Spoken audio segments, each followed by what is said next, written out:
A comienzos de 1794, Europa ardía. La Revolución Francesa ya no era solo un asunto interno.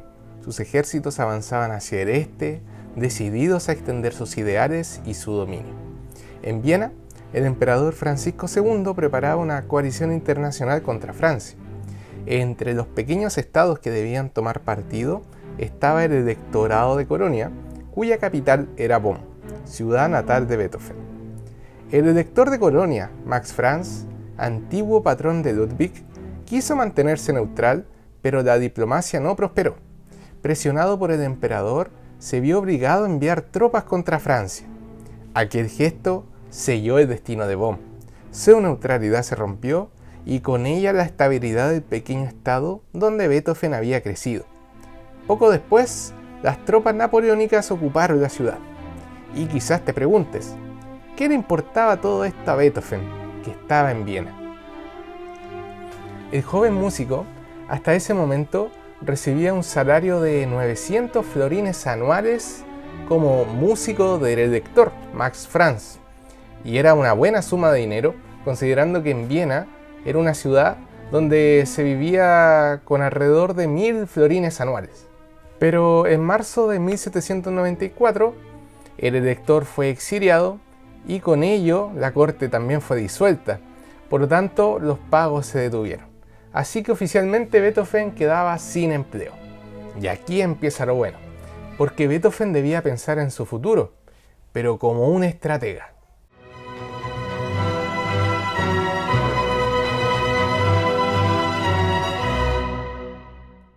Si quiero consolidarme como compositor, ¿en qué género podría entrar y dejar mi huella? Sabía que no podía lanzarse al vacío. Debía pensar con inteligencia en qué género componer. Veamos por qué no era llegar y componer cualquier obra. Los géneros más prestigiosos de la época, óperas, cuartetos y sinfonías, ya tenían sus dueños inscritos. Joseph Haydn, el padre de la sinfonía y el creador de los cuartetos, había llevado estos dos géneros casi a la perfección. Y Mozart, que había dominado la ópera y había escrito una batería de conciertos de piano, había dejado una sombra muy grande como para competir con él. Así que Beethoven sabía que si los perseguía en esos géneros, iba a salir perdiendo. No tenía la experiencia, no tenía el prestigio, ni el público que ya había conquistado tanto Haydn como Mozart. Pero algo estaba cambiando y Beethoven lo veía con claridad. La mayoría de los compositores habían escrito música para clavecín, un instrumento elegante, pero también limitado.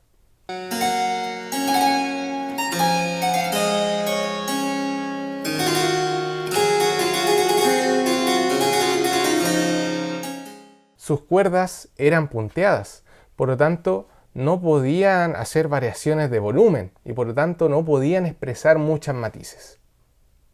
Por otro lado, el piano, un instrumento más moderno en aquella época, funcionaba a través de golpes en las cuerdas.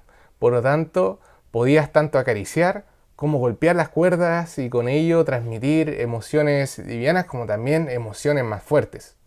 Mozart lo había usado con brillantez. Incluso había compuesto piezas para piano.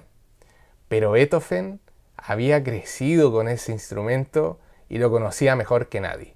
Había un género que unía lo mejor de los mundos, tanto la intimidad de la música de cámara como la brillantez del piano. Y aquel género eran los tríos para piano. Hasta entonces eran obras agradables, casi domésticas, hechas para tocar en salones, sin mucha ambición. Pero Beethoven las quería llevar a un nivel muy superior. A fines de 1793, mientras trabajaba en su gran proyecto de composición, Beethoven se entera de algo inesperado. La prestigiosa editorial Artaria, la misma que publicaba obras de Haydn y Mozart, había decidido imprimir unas obras de Beethoven, pero sin preguntarle. Eran unas variaciones sobre un tema de Mozart que había compuesto un poco tiempo después de su llegada a Viena. Y cuando llega a los oídos de Beethoven, su respuesta es no. La oportunidad de ver su nombre en la editorial más famosa de aquella época era un sueño de cualquier joven músico.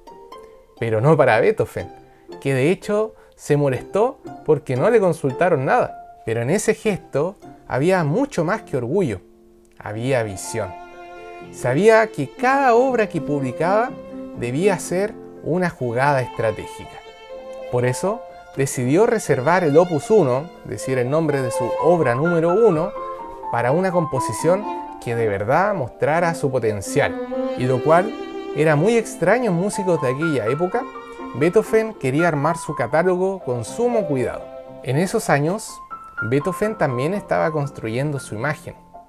Los músicos de la corte normalmente usaban pelucas y trajes muy elegantes, pero él se negaba a ir a la moda. No usaba peluca, dejaba su cabello descuidado, como también su vestimenta, lo cual era muy extraño para un músico. A ojos de Viena parecía más que nada un extranjero, pero era lo que él quería. Él quería diferenciarse del resto. Su aspecto decía lo mismo que su música. No quería ser simplemente un sirviente más. Él quería ser un artista libre y rebelde.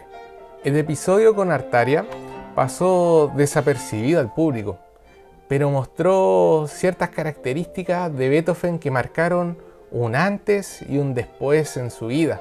Fue la primera vez que el artista mostró abiertamente que estaba determinado a controlar su destino artístico. En una ciudad donde incluso Haydn, el músico más importante, hacía encargo para los nobles, Beethoven se ponía a pelear con la mayor editorial de la ciudad y decidía finalmente qué música debía ver la luz. Ese mismo año, Beethoven comienza a planear el estreno oficial de sus 3 tríos para piano, los cuales componen su Opus 1. Es una obra que cambió su destino como músico y como compositor. El estreno privado de los tríos Opus 1 se hizo en la casa de la familia Lichnowsky y se invitaron a cierto grupo de nobles y músicos. Y entre ellos estaba Haydn, también maestro de Beethoven. El primer trío abre la velada con un estilo muy elegante, muy cercano al lenguaje que había usado Mozart y que escribía Haydn. Aquí se muestra todo el espíritu vienés, una obra equilibrada, clásica, lo que acostumbraban oír los aristócratas. No había aquí ninguna sorpresa. Así que Beethoven, con su primer trío, agrada a los oídos de aquellos nobles.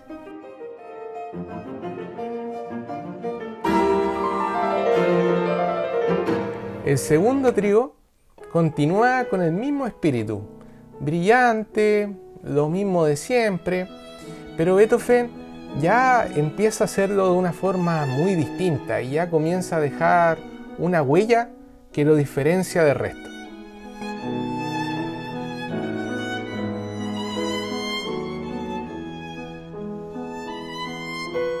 Entonces llega el tercer trío, en do menor, una tonalidad que usaría más tarde en su famosa Quinta Sinfonía. Aquí la cosa ya cambió. Era mucho más intensa, mucho más trágica, casi violenta. Pareciera que el diálogo entre el piano y las cuerdas a veces es una batalla. Y el público escuchaba sorprendido, ya que no era algo que ellos acostumbraban a escuchar, era algo completamente nuevo.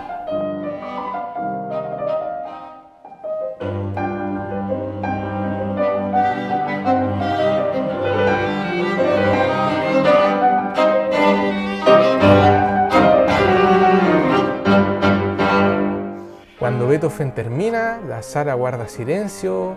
Haydn, que escuchaba atentamente, también se queda callado y después de unos segundos le dice a Beethoven: amigo, te recomiendo que publique los primeros 2, están espectaculares, pero el tercero te recomiendo que mejor no. no lo publiques.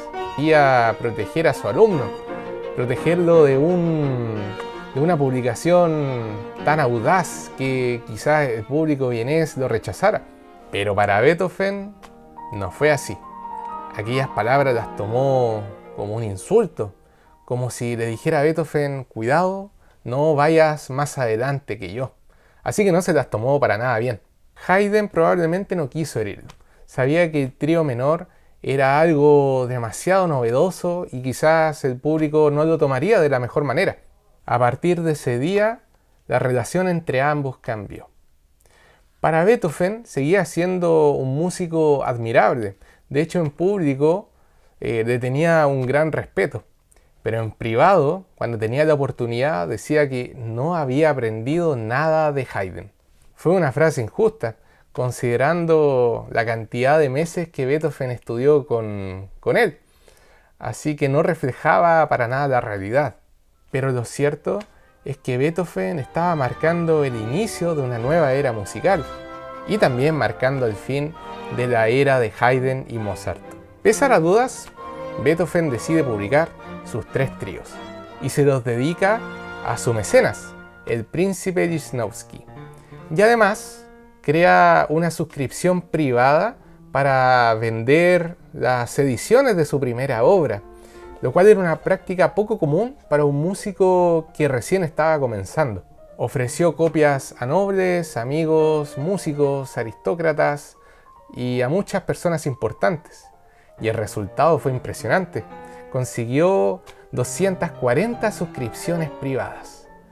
Y ello le llevó a recaudar alrededor de 1000 florines, más de lo que ganaba antiguamente como salario de Bonn. Pero lo impresionante de esto, que ahora su sueldo no venía de una corte, ni de un príncipe, ni de una autoridad.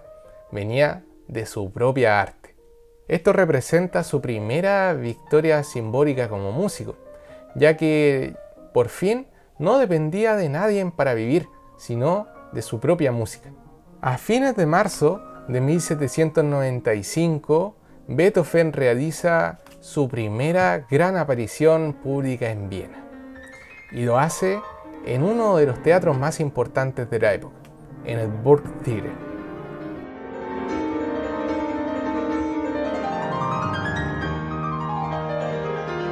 En aquel concierto probablemente interpretó su concierto para piano Opus 19. Aquel concierto fue la culminación de un plan que este joven había trazado 2 años antes.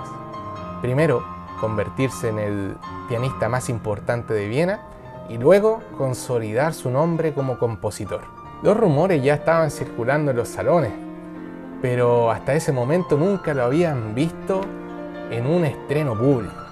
Así que Beethoven ya era reconocido como un pianista totalmente nuevo y con un estilo musical muy innovador. Desde ese momento, su fama quedó asegurada. Con tan solo 24 años, ya había conquistado la capital musical de su época, Viena. Con esto, cerramos la historia de los primeros años de Beethoven en esta ciudad, donde solo le bastaron 2 años para convertirse en uno de los músicos más importantes. Soy Esteban Alarcón y esto fue Detrás del Pentagrama. Si te gustó, dale like, suscríbete al canal y nos vemos en el próximo episodio.